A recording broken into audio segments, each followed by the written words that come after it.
হবু শাশুড়ির শরীর খারাপ, গিয়ে আগে জিজ্ঞাসা করবি যে কেমন আছে। ভালো বললে বলবি এটাই আমাদের কাম্য।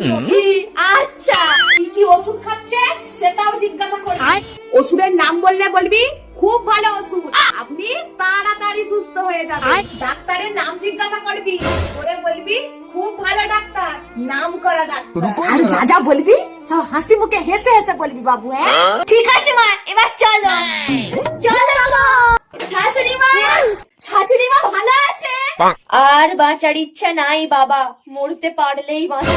এটাই তো আমাদের কাম্য। শাশুড়ি মা তা কি ওষুধ খাচ্ছেন? ঘোড়ার ডিম। বাবা শাশুড়ি মা খুব ভালো ওষুধ, রোজ ঠিক সময় খাবে, তবেই তো সুস্থ হয়ে উঠবে। তা শাশুড়ি মা কোন ডাক্তার দেখাচ্ছেন? জমকে দেখাচ্ছি। শাশুড়ি মা খুব ভালো ডাক্তার, চিন্তা করবেন না, যে ডাক্তারকে দেখাচ্ছেন সব সমস্যা দূর হয়ে যাবে।